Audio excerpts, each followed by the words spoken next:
Step into the future of design and motion with all-new Vivo V60e. Buy now. Deepajodi Panchadeepam Pooja Ennai. Blend of 5 Pooja oils from the House of Sunland. MCR Pure Cotton Club. Formals and casual shirts. நீங்க 2008ல இருந்து எங்க கூட இருக்கீங்க. ஆனா அந்த அம்மாக்கு 2006லயே ஒரு operation பண்ணிருக்காங்க. அப்பல இருந்து இந்த டிசீஸ் அவங்களுக்கு இருந்திருக்கு. அத நாங்க இப்ப கொடுக்க மாட்டோம் அப்படினு சொல்லி எல்ஐசி அவங்க ரிஜெக்ட் பண்ணிட்டாங்க. இது 2016ல ஒரு கட்டமா போய் ஒரு ஆளா பார்த்து கம்ப்ளைன்ட் பண்ணி கடைசில முடிக்க முடியாம அவர் ஹை கோர்ட் போயிட்டாரு. கேரளா ஹை கோர்ட் இப்பதான் அதுக்கு ஒரு தீர்ப்பு போனான்னு சொல்லியிருக்காங்க. முக்கியமா அந்த ஜட்ஜ் என்ன சொல்லிட்டாரு அப்படின்னா, இந்த மாதிரி மக்கள்லாம் உங்களை நம்பி வராங்க, 90,000 கோடி வருஷத்துக்கு பிரீமியம் கட்டுறாங்க, ஆனா அவங்களுக்கு கிடைக்கிறது என்ன?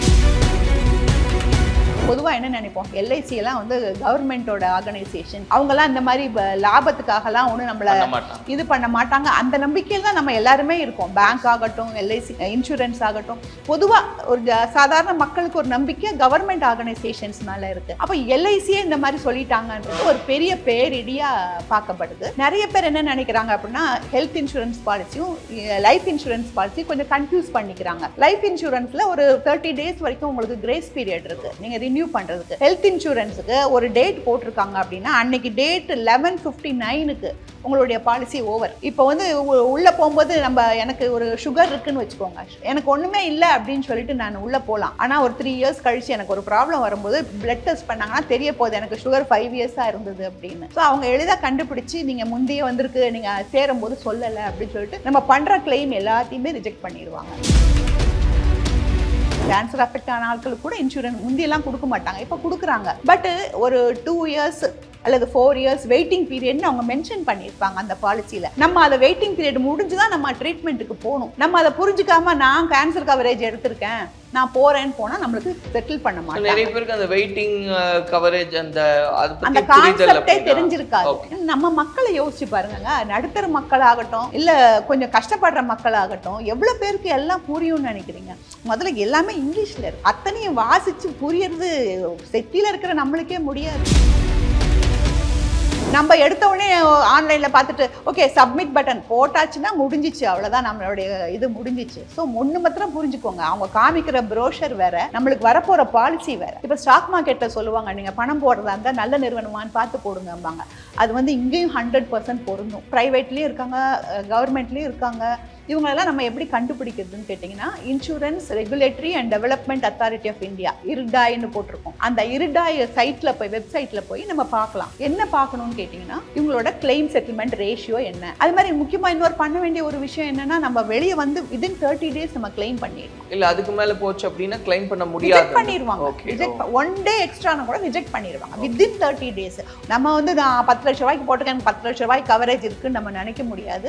அதில் அவங்களும் எவ்வளோக்கு கட் பண்ண முடியுமோ பண்ணி தான் நம்மளுக்கு அவங்க கொடுக்க போறாங்க. கலாட்டா நேயர்களுக்கு வணக்கம். நான் சரவண ராம்குமார். இன்று நம்மோடு நிதி ஆலோசகர் திருமதி சுந்தரி ஜெகதீசன் அவர்கள் இருக்காங்க. அவங்க கிட்ட தான் பேசுறதா இருக்கோம். பேசுவோம். மேடம் வணக்கம். வணக்கம் எஸ்ஆர்கே. மேடம், இன்னைக்கு நிறைய ஃபினான்ஸ் பத்தி நிறைய விஷயங்கள் நீங்க ஒரு அவேர்னஸ் கிரியேட் பண்ணிக்கிட்டு இருக்கீங்க. சமீபத்தில் ஒரு விஷயம் நிகழ்ந்தது குறித்து பேசலான்னு, எல்ஐசிக்கு எதிராக கேரளாவினுடைய அந்த ஹைகோர்ட் ஒரு தீர்ப்பு கொடுத்துருக்காங்க. ஏன்னா இப்போ இவ்வளோ வருஷமாக நம்பி ஒரு மெடிக்கல் இன்சூரன்ஸ் போட்டவங்களுக்கு ஒரு பெரிய ஏமாற்றம் நிகழ்ந்ததுன்னு அவங்க கோர்ட் அப்ரோச் பண்ணப்போ கோர்ட் ஒரு நியாயமான ஒரு தீர்ப்பு கொடுத்துருக்காங்க. அது குறித்து என்ன நடந்தது? அங்க கேரளால கல்லூருங்கிற இடத்துல முரளிதரன் ஒருத்தர் இருக்காரு. அவரும் அவர் ஒய்ஃபுக்கும் சில்ட்ரனுக்குமா சேர்த்து 2008ல இருந்து எல்ஐசியில ஒரு ஹெல்த் பிளஸ்னு ஒரு பாலிசி. இப்பதான் ஆக்சுவலி எல்ஐசி வந்து ஃபுல் ஃபிளெஜ்டா ஹெல்த் இன்சூரன்ஸ் கொண்டு வரதே இப்பதான், இந்த வருஷம் தான் கொண்டு வரவே போறாங்க. ஆனா 2008ல இருந்து அவங்க கிட்ட ஹெல்த் பிளஸ்னு ஒரு பாலிசி இருந்தது. அதுல வந்து அவர் போட்டுட்டே வந்திருக்காரு. 2024 வரைக்கும் அவர் பிரீமியம் கட்டியிருக்காரு. பட் 2016ல முதல்ல ஒரு ஆபரேஷன் ஆச்சு, அவர் ஒய்ஃபுக்கு ஒரு 60,000 செலவாயிருக்கு. அதுக்கு ஒரு 5,600 ரூபாய் மாத்திரம் தான் கிளைம் செட்டில் பண்ணியிருக்காங்க. சரி, மனுஷன் மைண்ட் பண்ணல. தப்புல ஒரு ஆபரேஷன் ஆகும்போது 1,80,000 rupees கிளைம் வந்திருக்கு, பில் வந்திருக்கு. அந்த பில்லை சப்மிட் பண்ண உடனே எல்ஐசி வந்து ரிஜெக்ட் பண்ணிடுச்சு. என்ன சொல்றாங்க அப்படின்னா, நீங்க இந்த டிசீஸ் வந்து அவங்களுக்கு முந்தையே இருந்திருக்கு, நீங்க 2008ல இருந்து எங்க கூட இருக்கீங்க, ஆனா இந்த அம்மாவுக்கு 2006லயே ஒரு ஆபரேஷன் பண்ணியிருக்காங்க, அப்பல இருந்து இந்த டிசீஸ் அவங்களுக்கு இருந்திருக்கு, அதை நாங்க இப்ப கொடுக்க மாட்டோம் அப்படின்னு சொல்லி எல்ஐசி அவங்க ரிஜெக்ட் பண்ணிட்டாங்க. இது 2016ல. அவரு ஒரு கட்டமா போய் ஒரு ஆளா பார்த்து கம்ப்ளைண்ட் பண்ணி கடைசியில முடிக்க முடியாம அவரு ஹைகோர்ட் போயிட்டாரு, கேரளா ஹைகோர்ட். கேரளா ஹைகோர்ட் இப்பதான் அதுக்கு ஒரு தீர்ப்பு போனன்னு சொல்லியிருக்காங்க. அவங்க என்ன கண்டுபிடிச்சிருக்காங்க அப்படின்னா 2008ல ஸ்டார்ட் பண்ணும்போது சொல்லலங்கிறது தப்பு. ஏன்னா 2016ல நடந்த ஆபரேஷனுக்கும் இப்போ உள்ள ப்ராப்ளத்துக்கும் சம்பந்தம் இல்ல, நீங்க அதை சம்பந்தப்படுத்தி அதனால நான் கொடுக்கலன்னு நீங்க சொல்லக்கூடாது அப்படின்னு சொல்லிட்டு இதுல முக்கியமா அந்த ஜட்ஜ் என்ன சொல்லிட்டாரு அப்படின்னா எல்லா ஹெல்த் இன்சூரன்ஸ் நிறுவனங்களுக்குமே ஒரு சாட்டை அடி மாதிரி பதில் சொல்லிட்டாரு. இந்த மாதிரி மக்கள்லாம் உங்களை நம்பி வராங்க, 90,000 கோடி வருஷத்துக்கு பிரீமியம் கட்டுறாங்க, ஆனா அவங்களுக்கு கிடைக்கிறது என்ன? இது இப்படி கிளைம் ரிஜெக்ட் பண்ணிட்டே இருந்தாங்கன்னா, அதுவும் நம்ம பொதுவா என்ன நினைப்போம், எல்ஐசி எல்லாம் வந்து கவர்மெண்டோட ஆர்கனைசேஷன், அவங்க எல்லாம் இந்த மாதிரி லாபத்துக்காக எல்லாம் ஒண்ணு நம்மள இது பண்ண மாட்டாங்க, அந்த நம்பிக்கையில் தான் நம்ம எல்லாருமே இருக்கோம். பேங்க் ஆகட்டும், எல்ஐசி இன்சூரன்ஸ் ஆகட்டும், பொதுவா ஒரு சாதாரண மக்களுக்கு ஒரு நம்பிக்கை கவர்மெண்ட் ஆர்கனைசேஷன்ஸ் மேல இருக்கு. அப்ப எல்ஐசியே இந்த மாதிரி சொல்லிட்டாங்கன்றது ஒரு பெரிய பேரிடியா பார்க்கப்படுது. ஸோ அதனாலதான் அவர் வந்து ரொம்ப அதை கண்டிச்சிருக்காரு. இப்போ இந்த கிளைம் வந்து அவங்க என்ன கேட்டாங்களோ அதை வந்து கொடுத்துடணும் அப்படின்னு சொல்லி அவர் தீர்ப்பு கொடுத்துட்டாரு. சோ அந்த பணம் அவங்களுக்கு வந்துடும். ஆனா அவங்க யோசிச்சு பாருங்க, 2016ல அவர் போட்டிருக்காரு, அப்பல இருந்து இன்னைக்கு வரைக்கும் வட்டியே எவ்வளவு ஆச்சு, ஒருவேளை அதெல்லாம் கவர் பண்றாங்களாங்கிற பத்தி நமக்கு தெரியல. அந்த கேஸ் நடத்துறதுக்கு எவ்வளவு நாள் ஆச்சு, எவ்வளவு மென்டல் டென்ஷன் ஆயிருக்கு. இவ்வளவு மக்கள் இப்பதாங்க கொஞ்சமா ஹெல்த் இன்சூரன்ஸ்குள்ள வரவே ஆரம்பிச்சிருக்காங்க. நம்மளுக்கு அவேர்னஸே இப்பதான் வருது. இதுக்கு முன்னாடி நம்ம வந்து இன்சூரன்ஸ் ஒரு சேவிங்ஸ் நினைச்சு போட்டுட்டு இருந்த காலமெல்லாம் உண்டு. அப்புறம் தான் இன்சூரன்ஸ் எல்லாம் சேவிங்ஸ் இல்ல அப்படின்னு சொல்லி நம்ம வந்து இப்போ ஓரளவுக்கு கண்டிப்பா ஹெல்த் இன்சூரன்ஸ் இல்லாம முடியாது. ஏன்னா வருஷா வருஷம் 14% மெடிக்கல் இன்ஃப்ளேஷன் இருக்கு, இது ஏழை மக்களாலையும் நடுத்தர மக்களாலையும் சமாளிக்க முடியாதுன்னு புரிஞ்சுக்கிட்டு அவங்கள உள்ள கொண்டு வரதே பெரும்பாடு. வந்த மக்களுக்கு ஒரு பெரிய ஏமாற்றம் வர மாதிரி நடந்துக்க கூடாது அப்படிங்கறதுதான். இப்ப இந்த ஒரு தீர்ப்பு, இந்த ஒரு விஷயம் அப்படின்றது ஒரு அவேர்னஸ் கிரியேட் பண்ணிருக்கு அப்படின்னு பாக்குறோம் மேடம். இன்னொரு பக்கம் பொதுவா மெடிக்கல் இன்சூரன்ஸ் அப்படிங்கும்போது நிறைய கேள்விகள் இருக்கு. ஏன்னா இந்த ஒரு விவகாரத்தை பார்க்கும்போது முடிஞ்ச வரைக்கும் அதை வந்து டினை பண்ணதான் அவங்க பார்ப்பாங்க அப்படின்றது. நம்ம என்ன ஒரு நோக்கத்துல போறோம், நமக்கு வந்து கிடைக்கணும்னு நம்ம போறோம். அப்ப என்னெல்லாம் பண்ணுனா அவங்களால டினை பண்ண முடியாதுன்ற மாதிரி என்னெல்லாம் நம்ம ஃபாலோ பண்ண வேண்டியது? அவங்க எதுக்காகலாம் டினை பண்றாங்கிறத நம்ம முதல்ல பார்க்கலாம். 6 விஷயங்கள்ல ஒண்ணு கம்ப்ளீட்டா ரிஜெக்ட் பண்ணுவாங்க, இல்லைன்னா பாதி முக்காவாசி அந்த மாதிரி பார்ஷியல் செட்டில்மெண்ட் கொடுப்பாங்க. என்னென்ன விவகாரம்னு பாத்தீங்கன்னா, முதல்ல பாலிசி லேப்ஸ் ஆயிருக்கவே கூடாது. நிறைய பேர் என்ன நினைக்கிறாங்க அப்படின்னா ஹெல்த் இன்சூரன்ஸ் பாலிசியும் லைஃப் இன்சூரன்ஸ் பாலிசி கொஞ்சம் கன்ஃபியூஸ் பண்ணிக்கிறாங்க. லைஃப் இன்சூரன்ஸ்ல ஒரு 30 டேஸ் வரைக்கும் உங்களுக்கு கிரேஸ் பீரியட் இருக்கு நீங்க ரினியூ பண்றதுக்கு. ஹெல்த் இன்சூரன்ஸுக்கு ஒரு டேட் போட்டிருக்காங்க அப்படின்னா அன்னைக்கு டேட் 11/59க்கு உங்களுடைய பாலிசி ஓவர். நீங்க அது ஒரு 2 நாள் கழிச்சு நம்ம போய் ஜாயின் ஆகி நம்ம ஒரு கிளைம் கொடுத்தோம் அப்படின்னாக்கா கண்டிப்பா அதை என்டர்டெயின் பண்ணவே மாட்டாங்க. ஒண்ணு. ரெண்டாவது வந்து டாக்குமெண்டேஷன் ரொம்ப முக்கியம் இன்சூரன்ஸ்ல. சோ டே 1 நம்ம அப்ளிகேஷன் போடுறதுல இருந்து ஆரம்பிச்சு திருப்பி நம்ம கிளைம் செட்டில்மெண்ட் பண்ற வரைக்கும் என்னென்ன டாக்குமெண்ட்ஸ் எல்லாம் மேக்சிமம் கொடுக்க முடியுமோ அது தரோவா கொடுக்கணும், தப்பு இல்லாம இருக்கணும். தப்புனா மெயினா அவங்க வந்து சொல்ற விஷயம் என்னன்னா PEDம்பாங்க, ப்ரீ எக்ஸிஸ்டிங் டிசீசஸ். அதை வந்து நீங்க சொல்லல அப்படிங்கிறது தான் நம்ம பார்த்தீங்கன்னா மேக்ஸிமம் ரிஜெக்ஷனுக்கு காரணமா இருக்கு.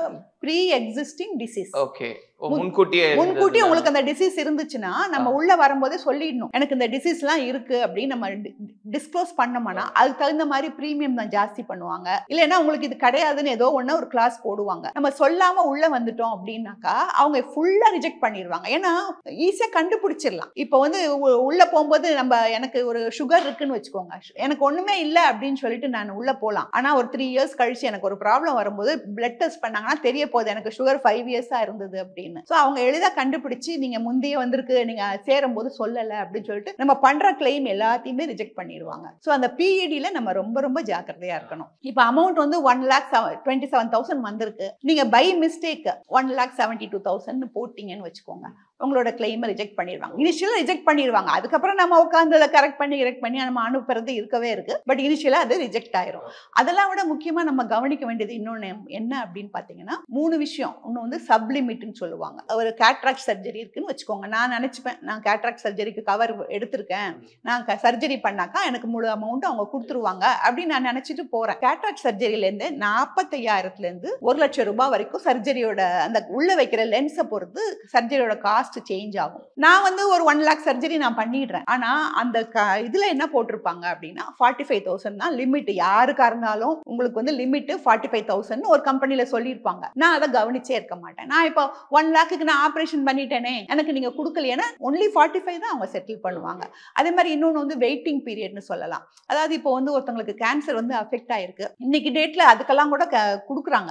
கேன்சர் அஃபெக்ட் ஆன ஆட்களுக்கு கூட இன்சூரன்ஸ் முந்தியெல்லாம் கொடுக்க மாட்டாங்க, இப்போ கொடுக்குறாங்க. பட் ஒரு 2 years அல்லது 4 years வெயிட்டிங் பீரியட்னு அவங்க மென்ஷன் பண்ணியிருப்பாங்க அந்த பாலிசியில. நம்ம அதை வெயிட்டிங் பீரியட் முடிஞ்சுதான் நம்ம ட்ரீட்மெண்ட்டுக்கு போகணும். நம்ம அதை புரிஞ்சுக்காம நான் கேன்சர் கவரேஜ் எடுத்திருக்கேன் நான் போறேன்னு போனா நம்மளுக்கு செட்டில் பண்ண மாட்டாங்க. நிறைய பேருக்கு அந்த வெயிட்டிங் கவரேஜ் அந்த கான்செப்டே தெரிஞ்சிருக்காது, நிறைய பேருக்கு தெரிஞ்சிருக்காது. நம்ம மக்களை யோசிச்சு பாருங்க, நடுத்தர மக்களாகட்டும் இல்ல கொஞ்சம் கஷ்டப்படுற மக்களாகட்டும் எவ்வளவு பேருக்கு எல்லாம் புரியும்னு நினைக்கிறீங்க?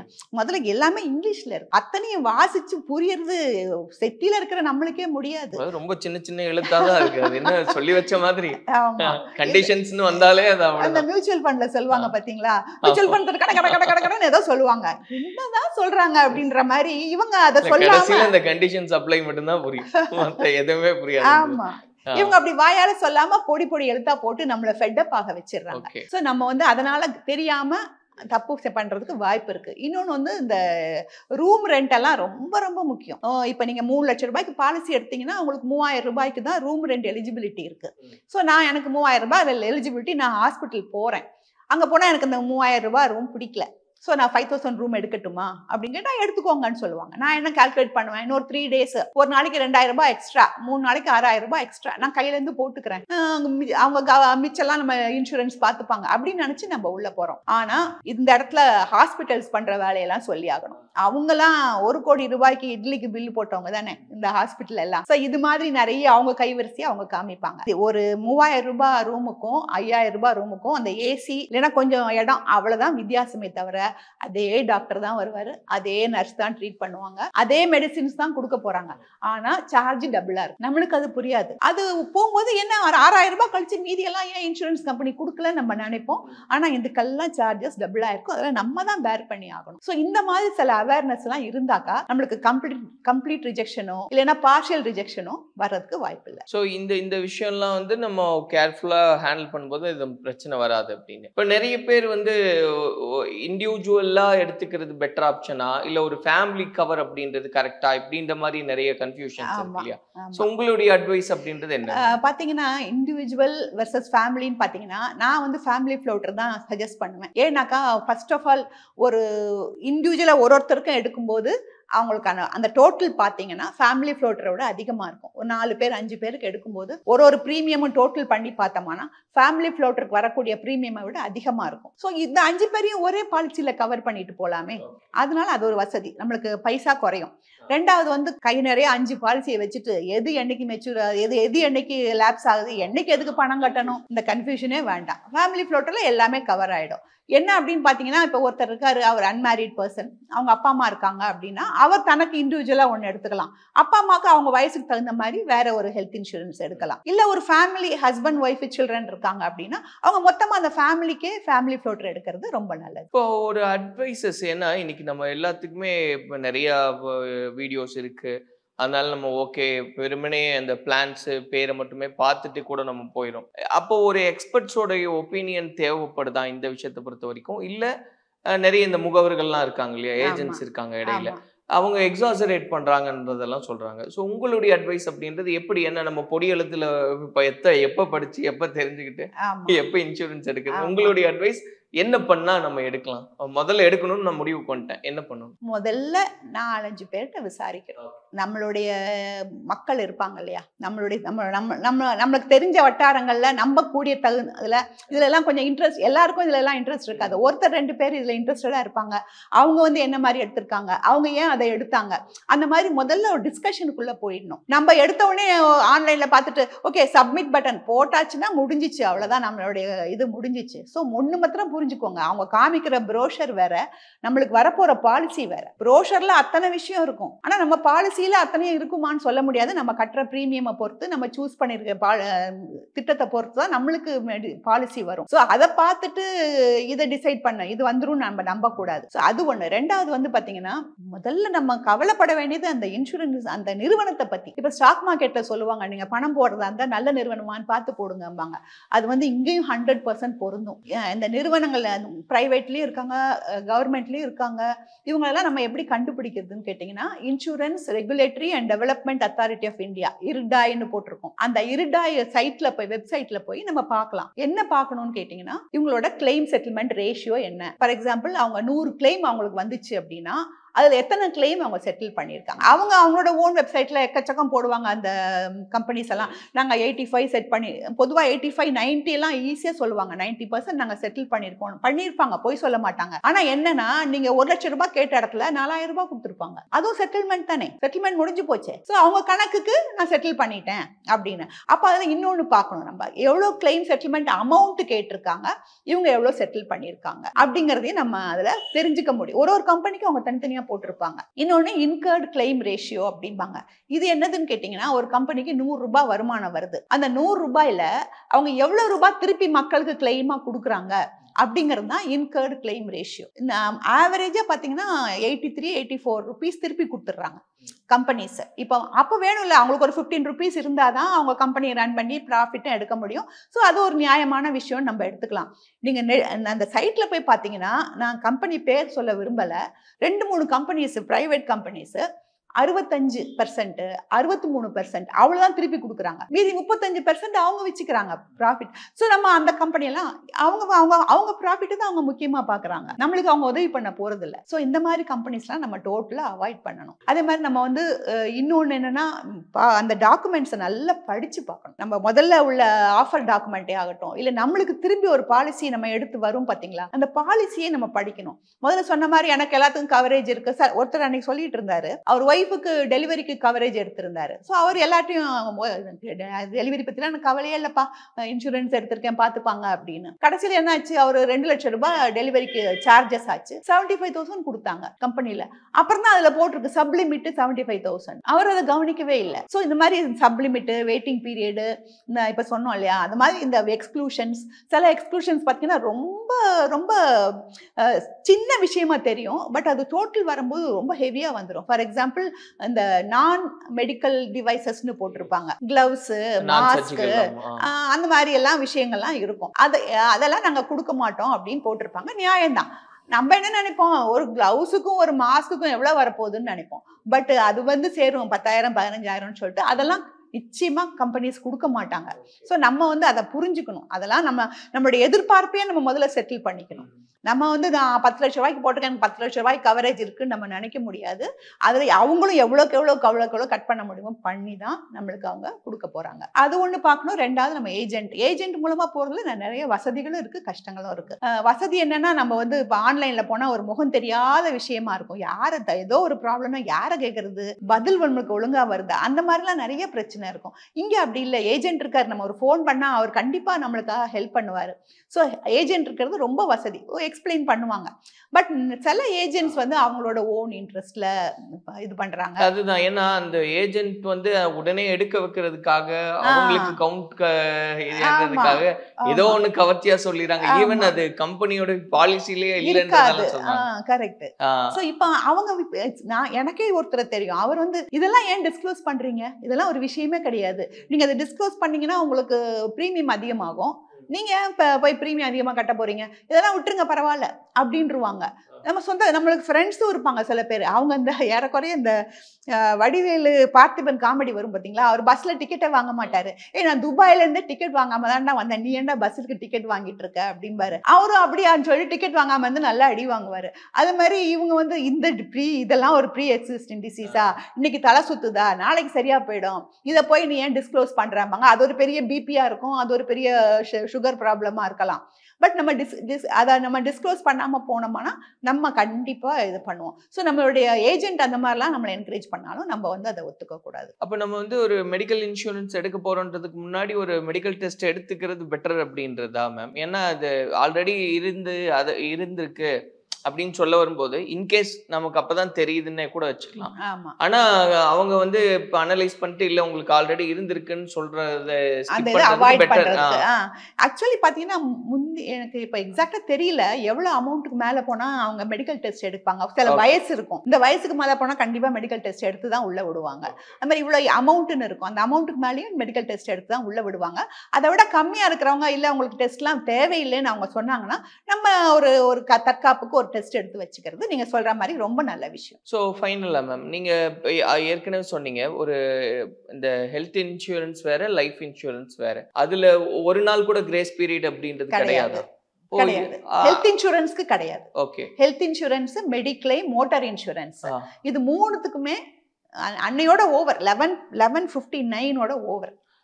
ஏன்னா நான் எதுக்கு கேட்குறேன்னா இப்போ நிறைய பேரோட மைண்ட் செட் என்னவா இருக்கும், சரி ஒரு கிரேஸ் பீரியட் இருக்கும், நம்ம முடிஞ்சதுக்கு அப்புறம் கூட நம்ம அடுத்த நாள் கூட கட்டிக்கலாம் அப்படின்ற ஒரு மைண்ட் செட்டோட இருக்கும். ஓகே. அதுக்கு தான் அந்த லேப் நமக்கு நம்ம ஒரு ஆபரேஷன்லாம் ஃபிக்ஸ் பண்றோம்னா கூட அந்த லேப்ஸ் ஆகாம இருக்கா நம்ம பாலிசி, எப்போ லேப்ஸ் ஆகுதுங்கிறத பாத்துக்கணும். அது மாதிரி முக்கியமா இன்னொரு பண்ண வேண்டிய ஒரு விஷயம் என்னன்னா நம்ம வெளியே வந்து வித்தின் 30 days நம்ம கிளைம் பண்ணிடணும். சில ஆபரேஷன்ஸுக்கு நீங்க பிஃபோர் போறதுக்கு கேட்ராக்ட்லாம் பாத்தீங்கன்னா நீங்க போறதுக்கு முன்னாடியே 1 week பிஃபோர் நீங்க இன்ஃபார்ம் பண்ணிடணும் நான் இந்த ஆபரேஷனுக்கு போறேன் அப்படின்ட்டு. ஏன்னா நம்ம அதை பிளான் பண்ணிக்கலாமே, அது பிளான்டா தானே போறோம், திடீர்னு எமர்ஜென்சியா போல. ஸோ 1 week பிஃபோர் நம்ம இன்ஃபார்ம் பண்ணிடணும். எமர்ஜென்சியா போற விஷயங்களுக்கு வித்தின் 30 days நம்ம அந்த கிளைம் பண்ணிடணும். ஓகே. டிலே பண்ணக்கூடாது. இல்ல அதுக்கு மேல போச்சு அப்படின்னா கிளைம் பண்ண முடியாது, ரிஜெக்ட் பண்ணிடுவாங்க. ரிஜெக்ட் 1 day எக்ஸ்ட்ரானா கூட ரிஜெக்ட் பண்ணிடுவாங்க வித்தின் 30 days. உங்க வீட்ல 1008 எமர்ஜென்சி வரும், அப்பதான் 1008 ஐ ஹேவ் அண்டர்கான் தட், அப்பதான் ஆபரேஷன் முடிச்சு வீட்ல வந்திருப்போம், அத்தனை எமர்ஜென்சி இருக்கும். அதுல நம்ம டே 1ல இருந்து என்னென்ன பேப்பர் வச்சிருக்கோம் அது எல்லாத்தையும் ரெடி பண்ணி ஒழுங்கான கிளைம் அமௌண்ட் போட்டு சப்மிட் பண்றதுதான் பெரிய விஷயம். வித்தின் 30 days பண்ணிடணும். அதே மாதிரி இப்போ நம்ம ஒரு ஆப்ரேஷன் போறோம், ஒரு எமர்ஜென்சி இல்லை நீங்க சொன்ன மாதிரி ப்ரீ பிளானோடவே போறோம்னா அந்த டைமுக்கு அவங்களுக்கு இன்ஃபர்மேஷன் கொடுத்துட்டு தானே நம்ம அதை ப்ரொசீட் பண்ணணும். அது இது நல்ல வேலைக்கு இப்ப எல்லா ஹாஸ்பிட்டல்லையுமே ஒரு டெஸ்க் இருக்கு. ஓகே. ஒரு மெடிக்கல் டெஸ்க் இருக்கு. அங்க போயிட்டு போன உடனே கார்டு கேட்டுருவாங்க, நம்ம கொடுத்துட்டோம்னா they will take care of everything. அது நம்மளுக்கு ரொம்ப ஈஸியா போயிட்டு இருக்கு. அந்த ப்ராசஸ் ரொம்ப ஒழுங்கா போகுது. என்ன அந்த கார்டை பார்த்த உடனே கொஞ்சம் எல்லாத்துலயும் விலை ஏத்துவாங்க, அந்த ப்ராப்ளமும் இருக்கத்தான் செய்யுது. அது டிபெண்டிங் அப்பான் தி ஹாஸ்பிட்டல். அதெல்லாம் வந்து சில ஹாஸ்பிட்டல்ஸ் அந்த மாதிரி பண்றாங்க. இவங்க கிட்ட கார்டு இருக்கு 5 lakhs, இப்போ நம்மளுக்கு உண்மையான 2 lakhs தான் நம்மளுக்கு செலவாகும்னு வச்சுக்கோங்க, இவங்களுக்கு 5 lakhs கவரேஜ் இருக்கு, ஒரு 3 lakhs வரைக்கும் இழுக்கலாம் அப்படின்னு சொல்லிட்டு அவங்களுக்கு தெரியும் எங்கெங்க கொஞ்சம் அதிகமா போடலாம், அங்க போடுறதுக்கு வாய்ப்பு இருக்கு. எல்லாரும் போட்டுருவாங்க, எல்லாரும் ஏமாத்திடுவாங்கன்னு நான் சொல்லல, அந்த மாதிரி போறதுக்கு வாய்ப்பு இருக்கு. நம்ம இதை ஒட்டி பேசிட்டு இருக்கும்போது இப்போ உங்களுடைய எக்ஸ்பீரியன்ஸ்ல இந்த மாதிரி ஆல்ரெடி ஒரு இன்சூரன்ஸ் போட்டிருந்தாங்க, அவங்களுடைய லைஃப்ல இதெல்லாம் நடந்தது அப்படின்னு நீங்க ரியலா பார்த்த விஷயம்? ஆக்சுவலி பாத்தீங்கன்னா நான் ரியலா பார்த்தேன்னு சொல்ல முடியாது. நெட்ல வந்து mouthshut.comனு ஒன்று இருக்கு, அங்க போனீங்கனாலே எல்லா கம்பெனிஸை பத்தின விவரங்களும் ஈஸியா வந்துடும். அதுல ரொம்ப ரொம்ப ஃபேமஸான சென்னை பேஸ்டு ஹெல்த் இன்சூரன்ஸ் நிறுவனம், அதோட பேரை சொல்றதுக்கு நான் விரும்பல, அவங்க என்ன பண்ணிருக்காங்க அப்படின்னா அவரோட அந்த சென்னை ஆள் தான், அவர் கூட ஹாஸ்பிட்டல்ல அவருக்கு 10 lakhs இன்சூரன்ஸ் இருந்திருக்கு. அவருக்கு பில்லு வந்து 2 lakh இல்ல 1,89,000 பில்லு வந்திருக்கு. நம்ம கிட்ட தான் 10 lakhs இருக்கு அப்படின்னு சொல்லிட்டு அவரு கேஷுவலா இருந்திருக்காரு. சாயங்காலம் 7 மணிக்கு டிஸ்சார்ஜ் டைமே வந்துருச்சு. மெடிக்கல் டெஸ்க்ல வந்து அவங்க ப்ராசஸ் பண்றாங்க.